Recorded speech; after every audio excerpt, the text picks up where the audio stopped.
অতি স্পষ্টকৈ লিখিছে, কিন্তু বৰ্তমান অতি ৰাষ্ট্ৰীয়তাবাদৰ প্ৰবক্তাই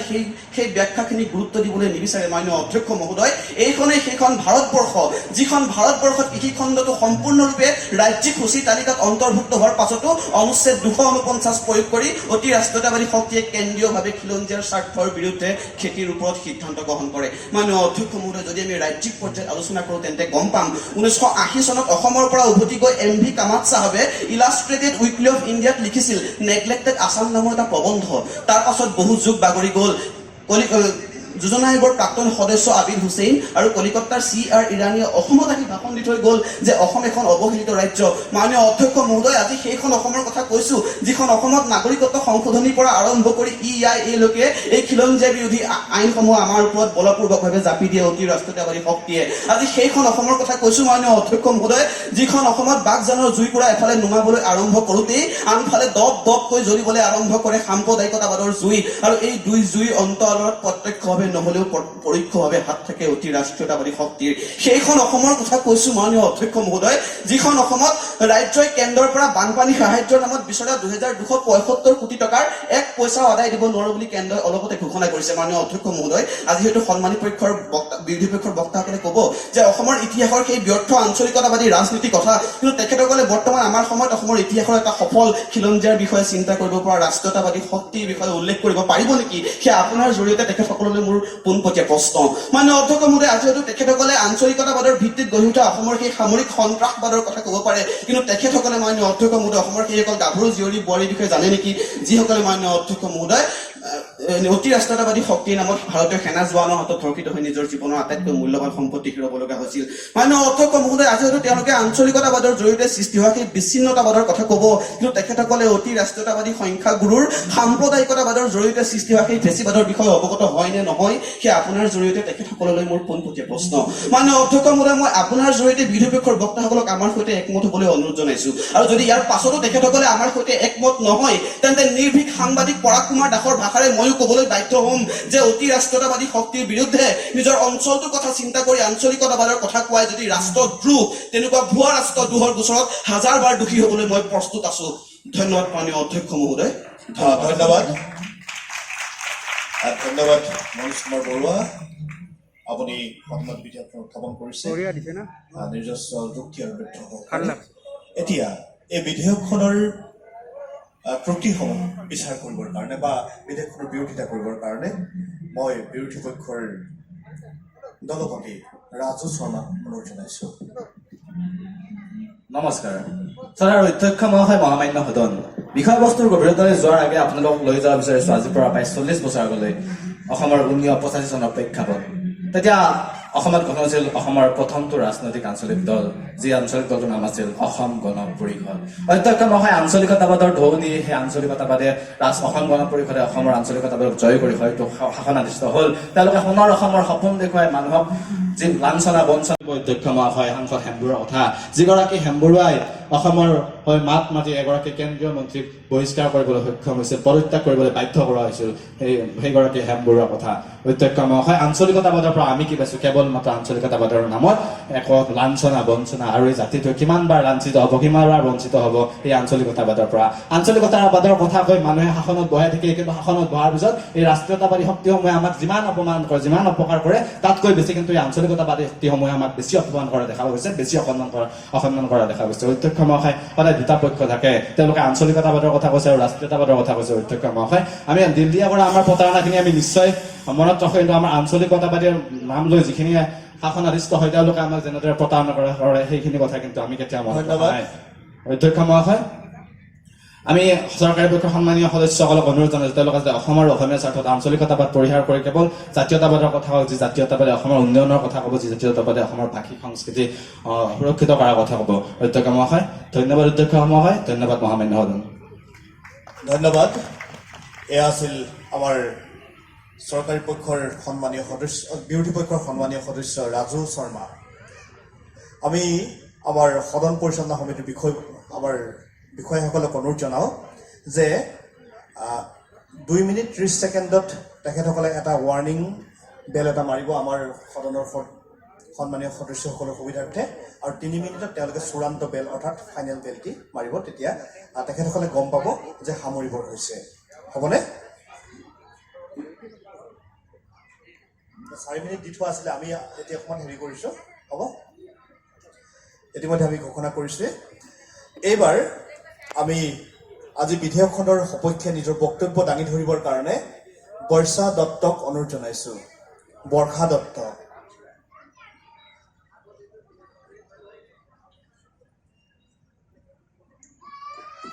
নমস্কাৰ মাননীয় অধ্যক্ষ মহোদয় আৰু সন্মানীয় সদন আজি তৰ্ক প্ৰতিযোগিতাৰ মূল বিষয়বস্তু হৈছে আঞ্চলিকতাবাদী অতিৰাষ্ট্ৰবাদী শক্তিৰ খিলঞ্জীয়া স্বাৰ্থবিৰোধী নীতিক প্ৰতিহত কৰাৰ একমাত্ৰ উপায় শীৰ্ষক বিষয়টিৰ ওপৰত তৰ্ক প্ৰতিযোগিতাত লিপ্ত হোৱাৰ আগতে মই ক'ব লাগিব ভাৰতবৰ্ষ হৈছে যুক্তৰাষ্ট্ৰীয় ব্যৱস্থা থকা এখন গণতান্ত্ৰিক দেশ যিহেতু মই এই দেশৰ নাগৰিক গতিকে এই দেশৰ সকলো ৰাজ্যৰ সকলো অঞ্চলৰ সকলো লোকে জাতি বৰ্ণ ভাষা নিৰ্বিশেষে সমমৰ্যাদা সম উন্নয়ন পোৱাটো মই স্বীকাৰ কৰোঁ কিন্তু বৰ্তমান ক্ষমতাকেন্দ্ৰিক অতিৰাষ্ট্ৰবাদীয়ে সময়ে সময়ে কিছুমান অঞ্চলৰ সমস্যাসমূহক আওকাণ কৰা দেখিবলৈ পোৱা গৈছে একোটা অঞ্চলৰ সমস্যাসমূহক আপেক্ষিকভাৱে তেওঁলোকে অৱহেলা কৰিছে যাৰ ফলত আঞ্চলিকতাবাদীয়ে গাহ কৰি উঠিছে ই হৈছে সময়ৰ সাপেক্ষে সময়ৰ দাবী বিদেশী বিতৰণৰ আন্দোলনৰ অন্তত হোৱা অসম চুক্তিয়ে যি নিজৰ অনিচ্ছা স্বত্বেও 1971 চনলৈকে বিদেশীসকলৰ বুজা অসমে কঢ়িয়াব লগা হৈছিল দেশী বিদেশী ভাৰত দেশৰ সমস্যাটোক ৰাষ্ট্ৰবাদীয়ে নিজৰ সমস্যা বুলি গণ্য নকৰি কেৱল অসমতে ইমানখিনি বিদেশী বুজা কঢ়িয়াবলৈ তেওঁলোকক গতাই দিছিল ইয়াৰ দ্বাৰা খিলঞ্জীয়া লোকসকলৰ নিজৰ ভাষা সংস্কৃতি সাহিত্য সভ্যতা তেওঁলোকৰ ভূমি অধিকাৰৰ কথা চিন্তা কৰা নাছিল দ্বিতীয়তে খিলঞ্জীয়া লোকসকলৰ স্বাৰ্থ বিঘ্নিত কৰি অতিৰাষ্ট্ৰবাদীসকলে নিজৰ পৰিচয় দাঙি ধৰিছিল এনেদৰে আমাৰ অসমৰ বানপানীৰ সমস্যা কিন্তু যেতিয়া গৰাখহনীয়াই বিভিন্ন সময়ত গাঁও ঘূৰাই পেলাইছিল তেতিয়া নিৰ্বাচনৰ সময়ত তেওঁলোকে কৈছিল আমি সমাধান কৰিম কিন্তু যেতিয়া তেওঁলোকে নিজৰ যেতিয়া স্বাৰ্থ সিদ্ধি হৈ যায় তেওঁলোকে সেই কথা পাহৰি যায় আৰু কয় এয়া ৰাইজৰ সমস্যা তেন্তে অধ্যক্ষ মহোদয় আমি কিদৰে ৰাষ্ট্ৰীয়বাদক সমৰ্থন কৰিম কোনো এটা বস্তু যেতিয়া প্ৰয়োজন অনুভৱ নকৰো তেতিয়া কোনো এটা বস্তু সৃষ্টি নহয় আঞ্চলিকতাবাদৰ প্ৰয়োজন আছে বাবে আঞ্চলিকতাবাদে গাহ কৰি উঠিছে কেন্দ্ৰীয় চৰকাৰে বিভিন্ন সময়ত বিভিন্ন অঞ্চলসমূহৰ সমস্যাৰ কথা আওকাণ কৰে যাৰ ফলত সেই অঞ্চলসমূহে নিজৰ সমস্যাসমূহ সমাধান কৰিবলৈ আঞ্চলিকতাবাদৰ প্ৰয়োজন আহি পৰে ভাৰত এখন ধৰ্মনিৰপেক্ষ দেশ এই ধৰ্মনিৰপেক্ষ দেশত নিজৰ ধৰ্ম নিজৰ সংস্কৃতি বজাই ৰাখিবলৈ তেওঁলোকক আঞ্চলিকতাবাদৰ প্ৰয়োজন উদাহৰণস্বৰূপে পঞ্জাৱৰ আকালি দল শিখ ধৰ্মৰ কৰিছিল ইয়াৰ পিছত মই ক'ব বিচাৰো যে মাননীয় অধ্যক্ষ মহোদয় মোৰ বিৰোধী পক্ষৰ সদস্যসকলে হয়তো পাহৰি গৈছে কাৰ দৰে এখন আইনৰ কথা যি খিলঞ্জীয়া লোকসকলৰ ওপৰত জাপি দি খিলঞ্জীয়াসকলৰ অধিকাৰ সাব্যস্ত কৰিছিল আৰু নিজৰ ভোট বেংকৰ বাবে বিদেশীসকলক নাগৰিকত্ব প্ৰদান কৰিবলৈ চেষ্টা কৰিছিল গতিকে মই ক'ব বিচাৰো যে আঞ্চলিকতাবাদী হৈছে অতিৰাষ্ট্ৰবাদী শক্তিৰ খিলঞ্জীয়া স্বাৰ্থবিৰোধীক প্ৰতিহত কৰাৰ একমাত্ৰ উপায় ধন্যবাদ এইবাৰ বিধেয়কখনৰ বিপক্ষে বক্তব্য ৰাখিবৰ কাৰণে অনুপম শইকীয়াক আহ্বান জনাইছো অনুপম শইকীয়া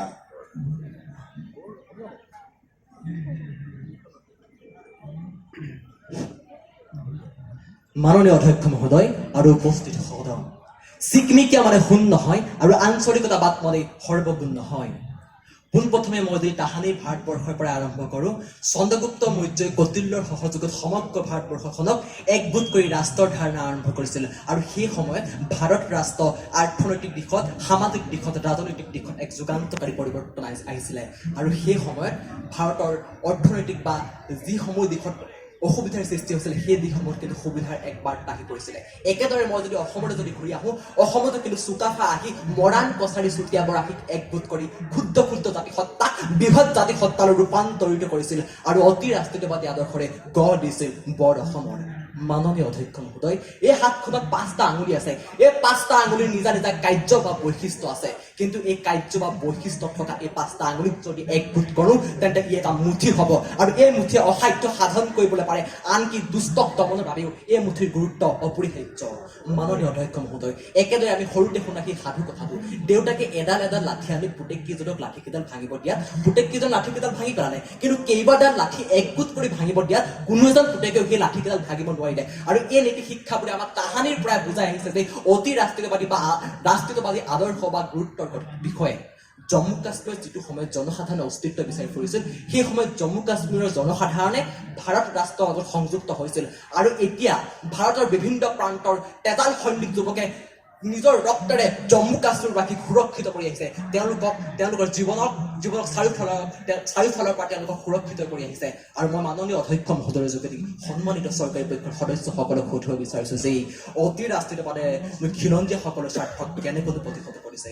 মাননীয় অধ্যক্ষ মহোদয় জাপানত যিটো সময়ত দ্বিতীয় বিশ্বযুদ্ধ হৈছিলে সেই দ্বিতীয় বিশ্বযুদ্ধৰ পাছত জাপানৰ খিলঞ্জীয়াসকলৰ অৱস্থা এক দুৰ্দশাগত অৱস্থা সৃষ্টি হৈছিলে সেই সময়ত জাপানীজসকলৰ পানীত হাঁহ নচৰা অৱস্থা চাৰিওফালে অন্ধকাৰ দেশত হাহাকাৰ কিন্তু জাপানীজসকলে এক ৰাষ্ট্ৰীয়তাবাদী আন্দোলন গঢ়ি তুলিলে সেই আন্দোলন হ'ল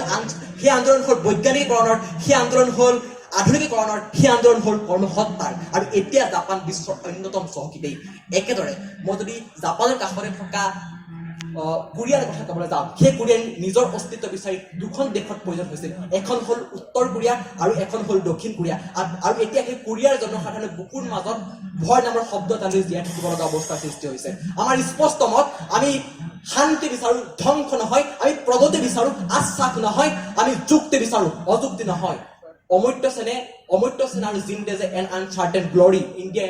ইণ্ডিয়া এণ্ড ইটছ কণ্টিনেণ্টেল পুথিত কৈছে যে জাতিগত বিভেদ আৰু জাতিৰ উচ্চ নিচৰ মাজত থাকি ভাৰতবৰ্ষত যোৱা দশককেইটা যি ৰক্তাক্ত পৰিৱেশৰ সৃষ্টি হ'ল ই দেশৰ অৰ্থনীতিক বাৰুকৈ প্ৰভাৱান্বিত কৰিলে আমি ভাষা জাতি ধৰ্ম সংস্কৃতিৰ বিৰুদ্ধে আচৰণ কৰা নাই কিন্তু সেই ভাষা জাতি ধৰ্ম সংস্কৃতিৰ নামত সৃষ্টি হোৱা পৰিৱেশত ৰংমনে যদি ৰাতিপুৱা হাললৈ যাবলৈ ভয় কৰে হৰিৰামে যদি পালেটৰ নাওখন নিবলৈ সংকোচ কৰে আৰু তেনে এক পৰিৱেশৰ সৃষ্টি হোৱাতকৈ আমি অতি ৰাষ্ট্ৰীয়বাদী আদৰ্শৰে শান্তি প্ৰগতি উন্নতিৰ জয়গান গাবলৈ আমাক ই সহায় কৰিব নমস্কাৰ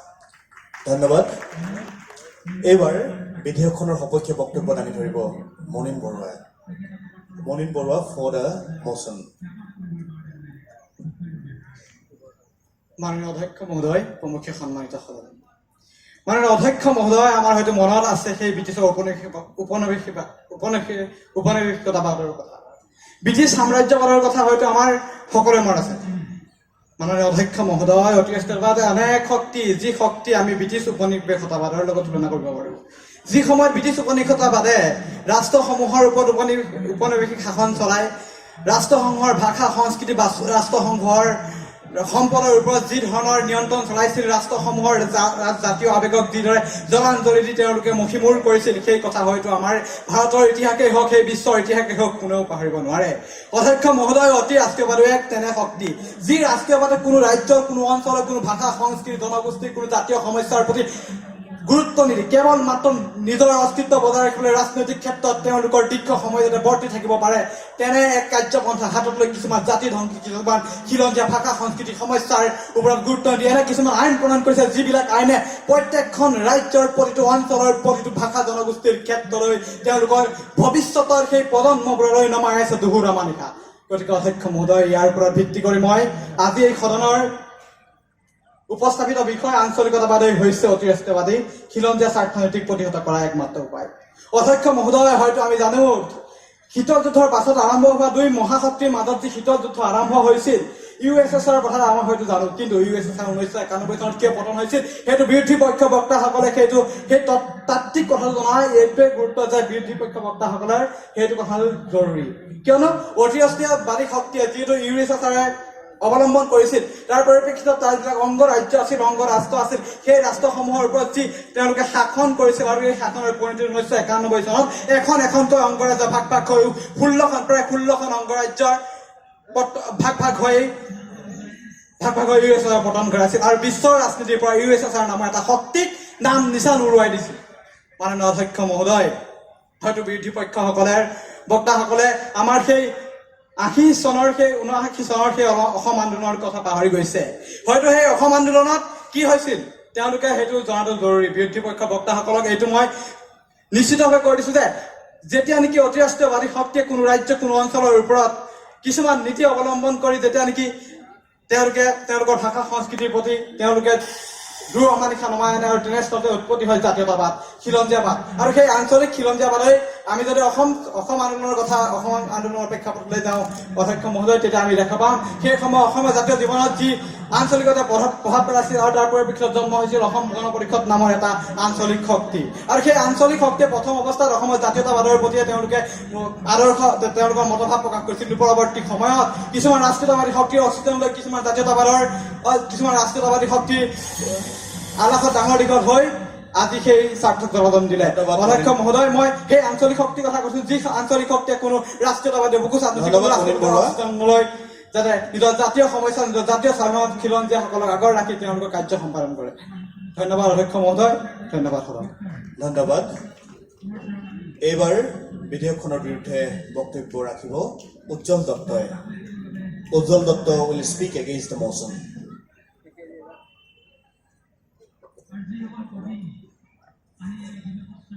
নমস্কাৰ মাননীয় অধ্যক্ষ মহোদয় আৰু উপস্থিত সদন আজি এই সদনত উপস্থাপন হোৱা বিষয়বস্তুটো হৈছে যে আঞ্চলিকতাবাদী হৈছে এনেকুৱা এটা উপায় যাৰ জৰিয়তে অতিৰাষ্ট্ৰবাদী শক্তিৰ খিলঞ্জীয়া স্বাৰ্থ বিৰোধী নীতিক প্ৰতিহত কৰাৰ একমাত্ৰ উপায় বুলি কোৱা হৈছে কিন্তু মই ক'ব বিচাৰিছো যে এই বিষয়টোৱে স্পষ্ট আৰু স্বচ্ছ নহয় কাৰণ ইয়াত কোৱা হৈছে যে খিলঞ্জীয়া ইয়াত কোৱা হৈছে যে আঞ্চলিকতাবাদ কিন্তু ইয়াত উল্লেখ কৰা নাই যে পৃথিৱীৰ কোনখন মানচিত্ৰৰ কোনটো জাতিৰ আঞ্চলিকতাবাদ আৰু কোনটো জাতিৰ জাতীয়তাবাদ ইয়াত কোৱা হৈছে যে অতিৰাষ্ট্ৰীয়তাবাদ কিন্তু কোনখন ৰাষ্ট্ৰৰ অতিৰাষ্ট্ৰীয়তাবাদ আৰু কেনেধৰণৰ অতিৰাষ্ট্ৰীয়তাবাদ সেই কথাটো কিন্তু ইয়াত স্পষ্টভাৱে উল্লেখ কৰা নাই গতিকে মই ক'ব বিচাৰিম যে অধ্যক্ষ মহোদয় এই বিধেয়কখন কোনো কাৰণতে এই সদনত গ্ৰহণযোগ্য হ'ব নোৱাৰে তথাপিতো মই অসম আৰু ভাৰতৰ প্ৰেক্ষাপটত যদি অসম আৰু অসমীয়াৰ লগত সংলগ্ন ৰাখি যদি অসম আৰু অসমীয়াৰ জাতীয়তাবাদ আৰু খিলঞ্জীয়াবাদৰ পটভূমি হিচাপে ব্যৱহাৰ কৰি আৰু ভাৰতবৰ্ষক যদি ৰাষ্ট্ৰবাদৰ পটভূমি হিচাপে ব্যৱহাৰ কৰি মই কথাখিনি আৰম্ভ কৰোঁ তেনেহ'লে আমি গম পাওঁ যে আমি অসমীয়া সমান্তৰালভাৱে একোজন ভাৰতীয় নাগৰিক আৰু ভাৰতীয় নাগৰিক হোৱাৰ পৰিপ্ৰেক্ষিতত আমি যেতিয়া কিবা এটা বস্তুৰ প্ৰতি সমস্যাৰ প্ৰতি সৃষ্টি হয় তাক প্ৰতিহত কৰিবৰ বাবে আমাৰ অন্যতম আৰু একমাত্ৰ উপায় হৈছে যে আমাৰ এখন সংবিধান আছে আৰু আমাৰ এখন মাননীয় আদালত আছে গতিকে তাৰ পৰিপ্ৰেক্ষিতত এই আঞ্চলিকতাবাদৰ যি কথা কোৱা হৈছে সেই আঞ্চলিকতাবাদৰ হাতত কিন্তু এনে কোনো ধৰণৰ ঐশ্বৰিক শক্তি নাই যি ঐশ্বৰিক শক্তিৰ জৰিয়তে আমি ৰাষ্ট্ৰবাদৰ দৰে এটা বিশাল শক্তিক পৰাভূত কৰিব পাৰিম মই দ্বিতীয়তে ক'ব বিচাৰিছো যে যিহেতু মই অসমৰ প্ৰেক্ষাপটৰ কথাখিনি আলোচনা কৰিব বিচাৰিছো গতিকে মই ক'ব বিচাৰিছো যে আঞ্চলিকতাবাদৰ ৰূপমুকনিত 90 দশকত অসম আন্দোলনৰ ফলশ্ৰুতিত যি আঞ্চলিকতাবাদী শক্তিৰ জন্ম হৈছিল সেই শক্তিক আমি শাসনৰ দাঁতিত বহুৱাইছিলো আৰু তাৰপিছত অসমবাসীয়ে কেনেধৰণে প্ৰতাৰণাৰ সন্মুখীন হৈছে সেয়া আমি জল পত্ৰতকৈ দেখি আছো সেয়া জীয়ৰী বোৱাৰী ধৰ্ষণৰ পৰা আৰম্ভ কৰি গুপ্ত হত্যাৰ পৰা আৰম্ভ কৰি কাৰ সপক্ষে সেইদিনা ৰাজ্যসভাৰ প্ৰথম ভোটটোলৈকে যদি আমি চাওঁ তেনেহ'লে যে এই খিলঞ্জীয়া আৰু জাতীয়তাবাদী যি শব্দ সেই শব্দক যে মাত্ৰ কিছুমান স্বাৰ্থ সিদ্ধিৰ বাবে ব্যৱহাৰ কৰি অহা হৈছে সেই কথাটো কিন্তু জল পটপটকৈ ওলাই আছে ইয়াৰ পৰা মই ক'ব বিচাৰিছো যে এই যি আঞ্চলিকতাবাদী শক্তি সেই শক্তিটো আজিৰ দিনত ইমানেই পপুলাৰ যে সেই আঞ্চলিকতাবাদী শক্তিটোৱে কিন্তু অতিৰাষ্ট্ৰীয়তাবাদী শক্তিৰ লগত চামিল নহয় কিন্তু অকলে তেওঁলোকৰ স্থিতি নাই যে চৰকাৰ চলাই দিব পাৰে সেয়া আমি আজি অসমৰ প্ৰেক্ষাপটত ভালদৰে দেখি আছো ইয়াৰ পৰা মই সপক্ষক ক'ব বিচাৰিছো অধ্যক্ষ মহোদয়ৰ যোগেদি তেওঁলোকে যিহেতু কৈছে যে আঞ্চলিকতাবাদৰ কথা কিন্তু সেই আঞ্চলিকতাবাদৰ কথা কওঁতে মই তেওঁলোকক যথাৰ্থে জনাই দিব বিচাৰিছো যে যি অসম আন্দোলনৰ জৰিয়তে 855 জন শ্বহীদ হৈছিল সেই শ্বহীদৰ কিন্তু ফলশ্ৰুতিত যি অসম চুক্তি হৈছিল এই অসম চুক্তি কিন্তু ৰাষ্ট্ৰৰ মুখ্য পৃষ্ঠপোষকতা হৈছিল যি আলাবৰীৰণৰ শ্বহীদ বেদী সেই শ্বহীদ বেদী কিন্তু কোনো আঞ্চলিক শক্তিৰ দ্বাৰা নিৰ্মিত হোৱা নাছিল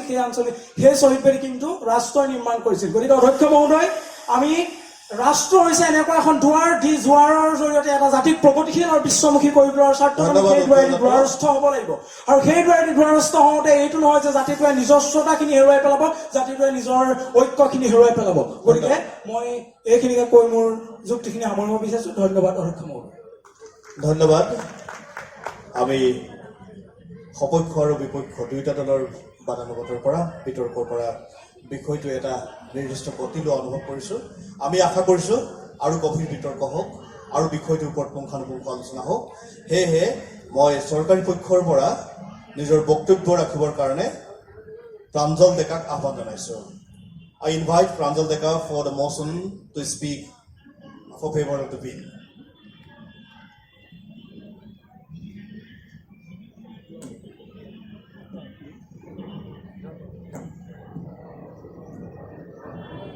নমস্কাৰ সন্মানীয় অধ্যক্ষ মহোদয় মহামান্য সদন অতীতত কৰা ভুলবোৰ বৰ্তমানত শুধৰাই সোণোৱালী ভৱিষ্যতৰ সপোন দেখা এগৰাকী স্বপ্নকামী প্ৰতিনিধি হিচাপে আজিৰ সদনত মজিয়াত উত্থাপিত এই বিধেয়কখন প্ৰাসংগিক আৰু সময় উপযোগিতা অনুভৱ কৰি চৰকাৰী পক্ষৰ আসন গ্ৰহণ কৰিছোঁ বিষয়বস্তুৰ গভীৰতালৈ যোৱাৰ প্ৰাক্ষণত মই লৈ যাব বিচাৰিছোঁ আপোনাক কেইটামান স্নেপশ্বটৰ মাজলৈ স্নেপশ্বট 1 কেন্দ্ৰীয় জল সম্পদ মন্ত্ৰী ৰতনলাল কাটাৰীয়ে স্পষ্ট কৰি দিছিল অসমৰ বানপানী সমস্যা এনে কোনো বৃহৎ সমস্যাই নহয় যিটো সমস্যাক আমি ৰাষ্ট্ৰীয় সমস্যা হিচাপে ঘোষণা কৰিম স্নেপশ্বট 2 সন্দিকৈ কলেজৰ সাগৰিকা বৰদলৈ কবিতাটি শুনিবলৈ বৰ ভাল কিন্তু সেই সন্দিকৈ কলেজৰ আন এগৰাকী ছাত্ৰীয়ে যেতিয়া কান্দি কান্দি টিভিৰ পৰ্দাত হুকাই কান্দি কৈছিল যে জাগিৰ কাগজ কলটো বন্ধ হৈ যোৱাত মোৰ দেউতাই হেৰুৱাই পেলালে কৰ্মসংস্থাপন স্নেপশ্বট 3 সমগ্ৰ ৰাজ্যজুৰি উত্তাল প্ৰতিবাদ সাব্যস্ত কৰা হ'ল আৰু সেই প্ৰতিবাদক নেওচি গৃহীত কৰা হ'ল জাতি ধ্বংসী বিধেয়ক নাগৰিকত্ব সংশোধনী বিধেয়ক অধ্যক্ষ মহোদয় এই আমাঠো কেইটামান উদাহৰণহে এতিয়া আহিছোঁ আজিৰ সদনত উত্থাপিত বিধেয়কখনৰ গভীৰতাৰ মাজলৈ বিধেয়কখনত স্পষ্টভাৱে উল্লেখ কৰা হৈছে আঞ্চলিকতাবাদী হৈছে অতি ৰাষ্ট্ৰীয়তাবাদী শক্তিৰ খিলঞ্জীয়াৰ স্বাৰ্থ বিৰোধী নীতিৰ প্ৰতিহত কৰাৰ একমাত্ৰ উপায় অধ্যক্ষ মহোদয় আজি বিৰোধী পক্ষৰ বহু কেইগৰাকী সদস্যই প্ৰশ্ন কৰিছে আমি কেনেকুৱা ধৰণৰ আঞ্চলিকতাবাদৰ কথা কৈছোঁ তেওঁলোকৰ জ্ঞাতাৰ্থে স্পষ্ট কৰি দিব বিচাৰিছোঁ আমি সেই আঞ্চলিকতাবাদৰ কথা ক'ব বিচাৰিছোঁ যি আঞ্চলিকতাবাদে আমাক সুদৃঢ় কৰিব পাৰে আমাৰ ভাষাটো যি আঞ্চলিকতাবাদৰ জৰিয়তে জীয়াই থাকিব আমাৰ জাতিটো অৰ্থাৎ মই ক'ব বিচাৰিছোঁ অধ্যক্ষ মহোদয় আমাৰ ভাষিক আঞ্চলিকতাবাদ ৰাজনৈতিক আঞ্চলিকতাবাদ আৰু সাংস্কৃতিক আঞ্চলিকতাবাদৰ এই উত্থানৰ কথা সন্মানীয় অধ্যক্ষ মহোদয় বহু কেইগৰাকীয়ে অতীতত কৰা কেতবোৰ ভুলৰ কথা কৈছে অসম গণ পৰিষদ নামৰ সেই অসমৰ আঞ্চলিক ৰাজনৈতিক দলটোৱে কৰা কেইটামান ভুলৰ কথা কৈছে কেইগৰাকীমান মন্ত্ৰীয়ে মন্ত্ৰিত্ব ত্যাগ কৰি কা আন্দোলনৰ সময়ত আকৌ পৰৱৰ্তী সময়ত মন্ত্ৰিত্বৰ খপত পুনৰ চৰকাৰৰ সৈতে চামিল হোৱাৰ কথাও কৈছে কিন্তু তেওঁলোকক স্পষ্ট কৰি দিওঁ অসমৰ আঞ্চলিকতাবাদৰ উদাহৰণ বা অসমৰ আঞ্চলিকতাবাদৰ ধ্বজাবাহক কেৱল 3 গৰাকী মন্ত্ৰী নহয় অতুল বৰা বা ফণীভূষণ চৌধুৰী নাইবা অধ্যক্ষ মহোদয় কেশৱ মহন্তই অসমৰ আঞ্চলিকতাবাদক জীয়াই ৰাখিব নোৱাৰে বা জীয়াই ৰখা নাই গতিকে তেওঁলোকক স্পষ্ট কৰি দিওঁ অসমৰ আঞ্চলিকতাবাদ হৈছে এনে এক আঞ্চলিকতাবাদ ধাৰণাটোৱেই হৈছে অধ্যক্ষ মহোদয় এনে এক ৰাজনৈতিক ধাৰণা যি ৰাজনৈতিক ধাৰণাৰ জৰিয়তে এখন ৰাষ্ট্ৰৰ এটা অঞ্চলৰ আশা আকাংক্ষাক ৰাষ্ট্ৰীয় নীতিসমূহৰ পৰিপ্ৰেক্ষিতত আশা আকাংক্ষাবোৰক জাগ্ৰত কৰাৰ এক পন্থা গতিকে অধ্যক্ষ মহোদয় আশেষত মই আজি যেহেতু আমি আঞ্চলিকতাবাদৰ পক্ষ লৈ আজি চৰকাৰী পক্ষৰ আসন গ্ৰহণ কৰিছোঁ শেষত বিৰোধী পক্ষৰ সন্মানীয় সদস্যসকলক ইয়াতে কেইটামান বাদৰ কথা ক'ব বিচাৰিছোঁ প্ৰথমটো বাদ হৈছে অধ্যক্ষ মহোদয় তেওঁলোকে যে আঞ্চলিকতাবাদৰ পৰিপন্থী হ'বলৈ গৈ তেওঁলোকে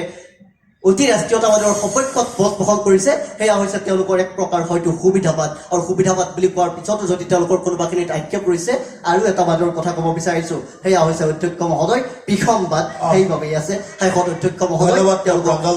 ধন্যবাদ সন্মানীয় অধ্যক্ষ মহোদয় ধন্যবাদ মহামান্য সদন ধন্যবাদ বিধেয়কখনৰ সপক্ষে বক্তব্য ৰাখিলে প্ৰাঞ্জল ডেকাই নাও may I invite কৈলাশ কুটুম to speak against the motion Kailash কুটুম তেখেতে বিধেয়কখনৰ বিপক্ষে নিজৰ বক্তব্য ৰাখিব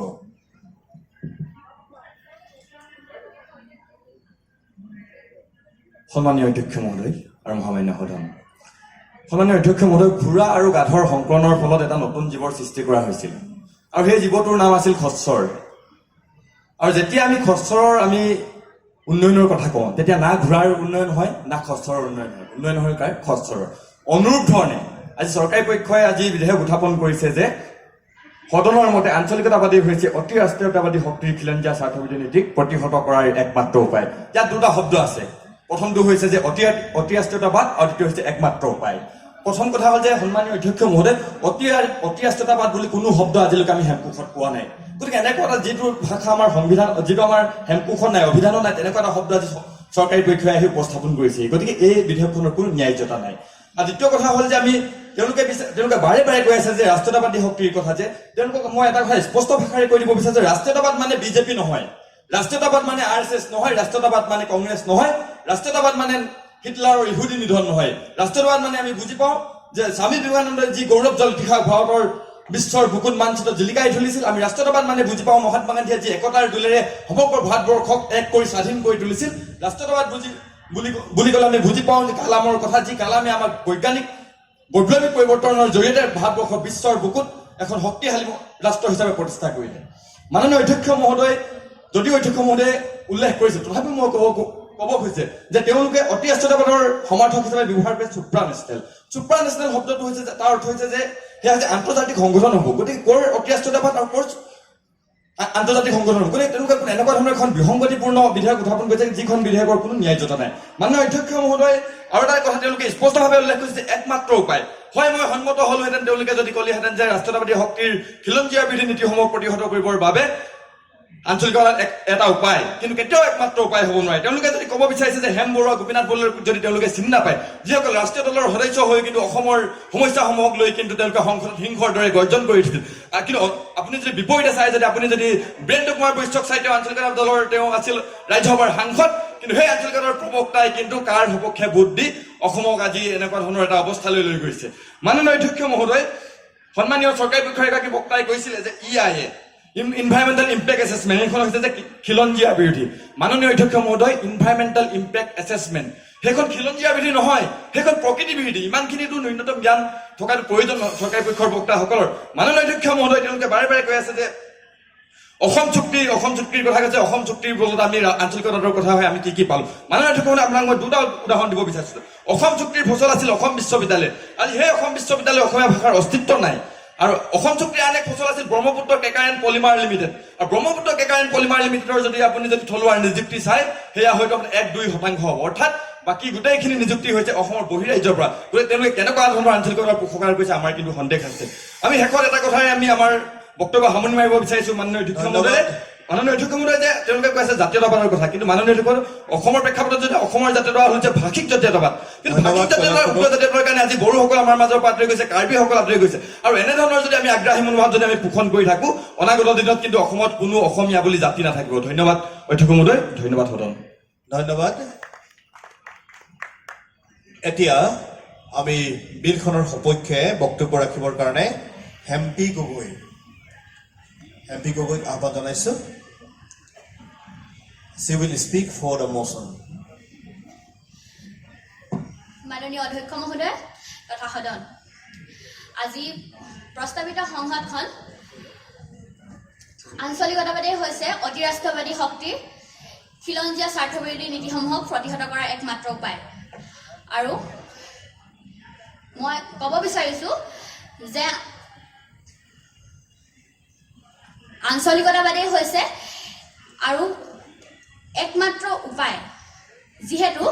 আঞ্চলিকতাবাদ আৰু খিলঞ্জীয়া স্বাৰ্থ এটা মুদ্ৰাৰ ইপিঠি সিপিঠি গতিকে জ্ঞানী লোকৰ দ্বাৰা সহজে অনুমেয় যে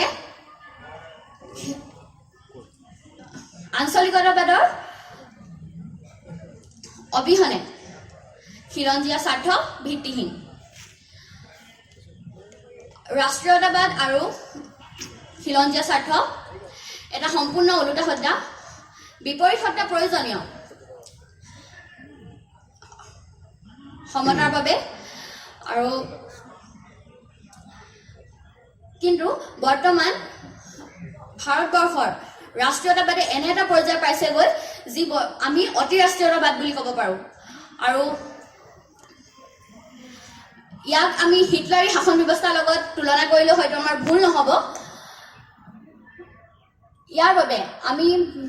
আমাৰ এই অতিৰাষ্ট্ৰীয়তাবাদে আমাৰ খিলঞ্জীয়াসকলৰ ওপৰত অধিকাৰৰ ওপৰত যি Anjuman Bhardwaj to speak against the motion. Anjuman Bhardwaj নমস্কাৰ সন্মানীয় অধ্যক্ষ মহোদয় আৰু মহামান্য সদন অসমৰ সুসাংবাদিক অকালতে প্ৰাণ হেৰুৱা পৰাগ কুমাৰ দাসে তাহানিতে নিজৰ গ্ৰন্থ ৰাষ্ট্ৰদ্ৰোহী দিনলিপিত কৈছিল পৰাধীন নিপীড়িত জাতিসত্তা একোটাই স্বাধীনতা লাভ কৰে সংগ্ৰামৰ মাজেৰে আৰু সন্মানীয় অধ্যক্ষ মহোদয়, মই বিৰোধিতা কৰোঁ এনে আঞ্চলিকতাবাদৰ যি আঞ্চলিকতাবাদ বৰ্তি থাকে অনুগ্ৰহ ভিক্ষাৰ ওপৰত ভিত্তি কৰি। সেয়েহে সন্মানীয় অধ্যক্ষ মহোদয়, আজিৰ সদনৰ মজিয়াত সন্মানীয় চৰকাৰী পক্ষৰ দলপতিগৰাকীয়ে উত্থাপন কৰা বিধেয়কখনে পূৰ্ণ বিৰোধিতা কৰি আজিৰ সদনত বিৰোধী পক্ষত আসন গ্ৰহণ কৰিবলৈ বাধ্য হৈছোঁ। সন্মানীয় অধ্যক্ষ মহোদয়, বিষয়বস্তুৰ গভীৰতালৈ যোৱাৰ আগতে উল্লেখ কৰিব বিচাৰিছোঁ বিষয়বস্তুত দেখা পোৱা এটা প্ৰাসংগিক ভুল।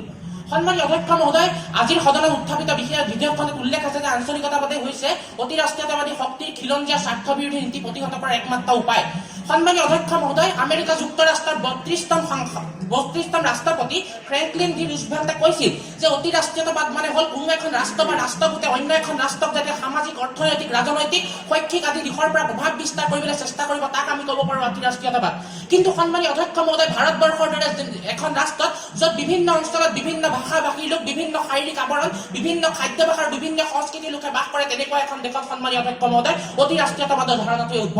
উদ্ভৱ। সন্মানীয় অধ্যক্ষ মহোদয়, এতিয়া আহিছোঁ বিষয়বস্তুৰ প্ৰাসংগিকতালৈ। সন্মানীয় অধ্যক্ষ মহোদয়, অসমত যদি আমি আঞ্চলিকতাবাদৰ প্ৰেক্ষাপট চাওঁ, সুদীৰ্ঘ অসম আন্দোলনৰ পিছত অসমত গঠন হোৱা আঞ্চলিক ৰাজনৈতিক দলটোৱে বিগত সময়ছোৱাত অসমৰ বিদেশী সমস্যা সমাধান কৰাৰ পৰা সম্পূৰ্ণৰূপে আঁতৰত থাকিল। সন্মানীয় অধ্যক্ষ মহোদয়, 1997 চনৰ 14 আগষ্টত 12 বছৰ সম্পূৰ্ণ হোৱাৰ বাবে আছাম ট্ৰিবিউনৰ পৰা 12 Years of Assam ৰেকৰ্ড নামৰ এখন পত্ৰিকা প্ৰকাশিত হৈছিল। তাৰ পত্ৰিকাত কলিকতাৰ বিখ্যাত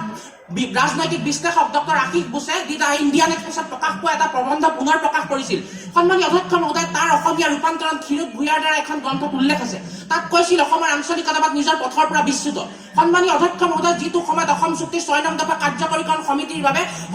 বিপ্লৱ শৰ্মা কমিটিৰ প্ৰতিবেদন কেন্দ্ৰক দাখিল কৰিছিল, সেইটো সময়ত যেতিয়া কেন্দ্ৰই অসমৰ পৰা সেইখন গুৰুত্বপূৰ্ণ প্ৰতিবেদন লুকুৱাইছিল, কেন্দ্ৰক জবাবদিহি কৰাৰ সলনি অসমৰ আঞ্চলিকতাবাদ কিন্তু নিমাত আছিল। সন্মানীয় অধ্যক্ষ মহোদয়, চিমন ডি বয়ভেৰৰ দ্য সেকেণ্ড সেক্স নামৰ গ্ৰন্থখনত উল্লেখ আছে যে সমতাৰ উদ্ধৱ লৈ লৈংগিকতাৰ কথা আলোচনা কৰাটো উচিত নহয়। কিন্তু সন্মানীয় অধ্যক্ষ মহোদয়, আলোচনা কৰিব বিচাৰিছোঁ লিংগৰ কথা। যিখন সদনত আজি খিলঞ্জীয়া অস্তিত্বৰ কথা কোৱা হৈছে, সেইখন অসমতে যদি আঞ্চলিকতাবাদে কেইগৰাকীমান নাৰীক বাদ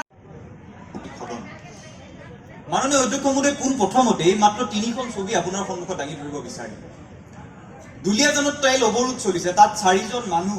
নিজৰ আই মাতৃৰ হকে এখন চৰকাৰে, এখন অতি কেন্দ্ৰীয় চৰকাৰে, অতি ৰাষ্ট্ৰীয়তাবাদী চৰকাৰে খিলঞ্জীয়া বিৰোধী নীতি অনাৰ বাবে প্ৰতিবাদ কৰিব গৈ শ্বহীদ হৈছে। মই তেওঁলোকক প্ৰশ্ন কৰিব বিচাৰো, সেই 4জন শ্বহীদৰ কথাটো যদি ধ্বংস হয়, তেনে ধ্বংস মই বিচাৰো অসমৰ প্ৰত্যেকজন মানুহে কৰা, তেনে ধ্বংস মই বিচাৰো ভাৰতৰ প্ৰত্যেকখন ৰাজ্যৰ প্ৰত্যেকজন মানুহে কৰা। সেয়া কেতিয়াও ধ্বংস হ'ব নোৱাৰে, সেয়া অসমৰ নিজৰ অস্তিত্ব বচাই ৰখাৰ বাবে, খিলঞ্জীয়া মানুহৰ অস্তিত্ব বজাই ৰখাৰ বাবে কৰা সংগ্ৰাম। আৰু সেই সংগ্ৰামৰ সময়ত নীৰৱ দৰ্শক হৈ থকা অতি ৰাষ্ট্ৰীয়তাবাদী শক্তিক প্ৰতিহত কৰা একমাত্ৰ বাটটোৱে হৈছে আঞ্চলিকতাবাদ। সেইবাবেই মাননীয় অধ্যক্ষ মহোদয়, আজিৰ সদনত উত্থাপিত বিধেয়কখন সম্পূৰ্ণ সুস্থ মগজু, সবল যুক্তি আৰু সূক্ষ্ম পৰ্যবেক্ষণেৰে সম্পূৰ্ণৰূপে সমৰ্থন জনাইছো। এতিয়া মাননীয় অধ্যক্ষ মহোদয়, আহিছো দ্বিতীয়টো ছবিলৈ। পশ্চিমবংগৰ এখন ৰাজহুৱা সভাত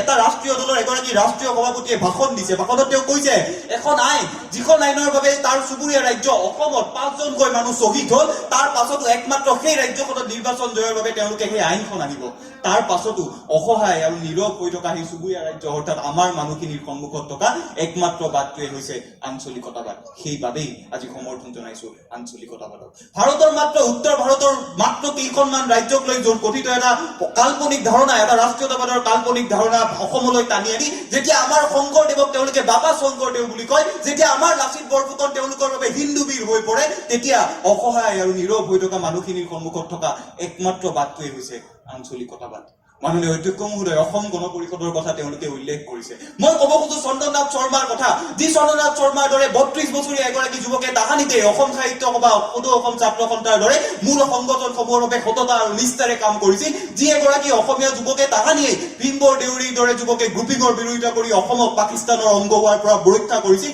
সেই অসমীয়া ডেকাৰ কথা, সেই অসমীয়া সন্তানৰ কথা, সেই অসমীয়া সন্তানৰ তেজেৰে পৰিস্পুষ্ট অসমখনত কেতিয়াও এটা মাত্ৰ দলৰ ব্যৰ্থতাৰ জৰিয়তে অসমীয়া জাতীয়তাবাদক, অসমীয়া আঞ্চলিকতাবাদক তেওঁলোকে শেষ কৰিব নোৱাৰে। তামিলনাডুৰ দৰে ৰাজ্যত আজিও তেওঁলোকৰ বিৰুদ্ধে চলা খিলঞ্জীয়া বিৰোধী নীতি, অতি কেন্দ্ৰীয়তাবাদী শক্তি খিলঞ্জীয়া বিৰোধী নীতিৰ প্ৰতিহত কৰি আঞ্চলিক শক্তিয়ে আজিও তামিলনাডুত শাসন কৰি আছে। আৰু তামিলনাডু ভাৰতৰ দ্বিতীয় বৃহত্তম অৰ্থনীতি হিচাপে মাননীয় অধ্যক্ষ মহোদয় পৰিণত হৈছে। গতিকে ইয়ে প্ৰমাণ কৰে খিলঞ্জীয়া বিৰোধী শক্তিৰ পৰা যদি আমি নিজে বাচি থাকিব লাগে, এয়া একমাত্ৰ বাটটোৱে হৈছে আঞ্চলিকতাবাদ। শেষত মাননীয় অধ্যক্ষ মহোদয়, আমাৰ আঞ্চলিকতাবাদৰ ধাৰণাটো স্পষ্ট কৰিব বিচাৰিছো। আমি সেই আঞ্চলিকতাবাদৰ কথা কৈছো ভাবিছো যি আঞ্চলিকতাবাদ প্ৰগতিশীল আঞ্চলিকতাবাদ, যি আঞ্চলিকতাবাদৰ এখন বাস্তৱসন্মত কৰ্মসূচী আছে, যি আঞ্চলিকতাবাদে এখন অৰ্থনৈতিক ৰূপৰেখাৰ কথা কৈছে, যি আঞ্চলিকতাবাদে অসমৰ প্ৰত্যেকটো জাতি জনগোষ্ঠী একেলগে লৈ গৈ সমন্বয়ৰ জাতীয়তাবাদৰ কথা কৈছে, সমন্বয়ৰ আঞ্চলিকতাবাদৰ কথা কৈছে, যি আঞ্চলিকতাবাদ হৈছে জ্যোতিপ্ৰসাদৰ ভাষাত লুইতৰ পাৰেদি নিজৰাৰ কাষেদি জান-জুৰি নৈয়েদি জোনাকত বালিবাট খাই বিশ্ব সবাহলৈ যোৱাৰ যাত্ৰা, তেনে আঞ্চলিকতাবাদে অসমখনক প্ৰগতিৰ আগবঢ়াই লৈ যাব পাৰিব। ধন্যবাদ মাননীয় অধ্যক্ষ মহোদয়, ধন্যবাদ সদন। ধন্যবাদ। Now, Ankita, they will speak against the motion.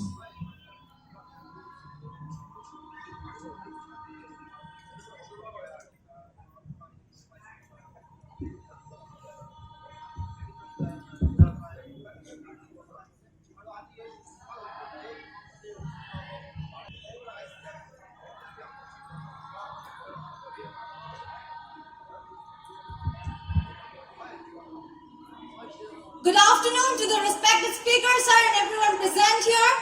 Today's topic for the debate is regionalism is the only way to counter the policies adopted by the supranational powers against the interests of the indigenous people. And I say a clear no. Respected speaker, sir, I would like to question my opponent friends that what's the purpose of regionalism? Let me explain. Regionalism is an ideology which is based on the development of a particular regions without considering the development of the other regions. More clearly, regionalism is based on the concept of the benefits of a particular region even if it costs the loss for the other regions.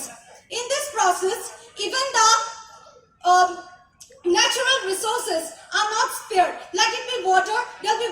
various water disputes all around the world. Basically, what happens here is that there will be two states who will be fighting for the same water body. Instead, they can just divide the water body in such a way that both the sides can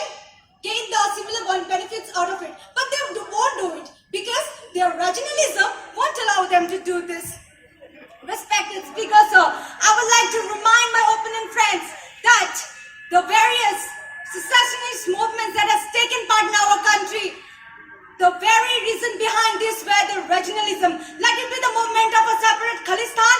or a separate Naga territory. It is the regionalism which is the root cause behind the various divisions that has been taken part in our country. And respected speaker, sir, my dear friends are dreaming of using this regionalism to counter the supranational powers. Respected speaker, sir, India is a developing nation and not even the part of the 5 permanent members of UNO. And without strong advocation and without strong negotiations, my dear friends are dreaming to get their demands done in front of the supranational powers, which is a completely a utopian dream and not in reality. Respected speaker, sir, I like to tell them to come to the reality and see. And also to analyze that regionalism is not the way to counter the supranational powers. Respected speaker, sir, I do not understand the very concept of regionalism in an era of globalization where the world is taken to be a single global village. We should have the feeling of globalism instead of regionalism. And here, I like to conclude that regionalism just promotes the vote bank politics and does nothing. It couldn't stop the cab turning into car. And here, I, Ankita, I strongly opine that regionalism is not only the way to counter the policies adopted by the supranational powers against the interests of the indigenous people, whereas diplomacy and negotiations are. Thank you so much. Think about it. Thank you. Thank you, Ankita De. Ankita spoke against the motion. May I now invite Anal Ankush Bora to speak for the motion. Anal Ankush Bora.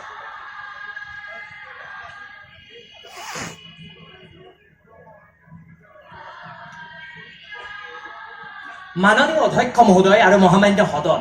মাননীয় অধ্যক্ষ মহোদয়, আজি আমি সেইটো সময়ত অতিৰাষ্ট্ৰীয়তাবাদী শক্তিৰ খিলঞ্জীয়া বিৰোধী নীতিসমূহ প্ৰতিহত কৰাৰ বিষয়ে আলোচনা কৰিছো, যিটো সময়ত বিশ্বৰ সবাতোকৈ চৰ্চিত বিষয়টোৱে হৈছে খিলঞ্জীয়াৰ অস্তিত্ব ৰক্ষা যিটো সময়ত গোলকীকৰণৰ দৰে নীতিৰ প্ৰভাৱতে প্ৰায় 200টি ভাষা বিশ্বৰ বুকুৰ পৰা হেৰাই গৈছে আৰু প্ৰায় 25টি ভাষা হেৰুৱাৰ উপক্ৰম হৈছে এয়া মই কোৱা কথা নহয় মাননীয় অধ্যক্ষ মহোদয় এয়া ইউনেস্কোৰ এক প্ৰতিবেদনৰ তথ্য গতিকে সাম্প্ৰতিক প্ৰেক্ষাপটৰ গুৰুত্বতা উপলব্ধি কৰি আজিৰ সদনত চৰকাৰী পক্ষৰ দলপতিগৰাকীয়ে উত্থাপন কৰা বিধেয়কখনৰ মই তীব্ৰ সমৰ্থন কৰি সদনত চৰকাৰী পক্ষৰ আসন গ্ৰহণ কৰিছো মাননীয় অধ্যক্ষ মহোদয় 1998 চনত WC Holz আৰু A. Stone Sweete সম্পাদনা কৰা ইউৰোপিয়ান ইন্টিগ্ৰেশ্যন এণ্ড সুপ্ৰানেশ্যনেল গভাৰ্নেন্স শীৰ্ষক গ্ৰন্থখনত অতিৰাষ্ট্ৰীয়তাবাদৰ 4টা মূল দিশৰ কথা কোৱা হৈছে এক অতিৰাষ্ট্ৰীয়তাবাদী কাৰ্যকলাপত স্বেচ্ছাই অংশগ্ৰহণ কৰে অতিৰাষ্ট্ৰীয়তাবাদী চৰকাৰৰ প্ৰস্তাৱিত সমস্যা সমাধান ক্ষমতাক স্বীকাৰ কৰে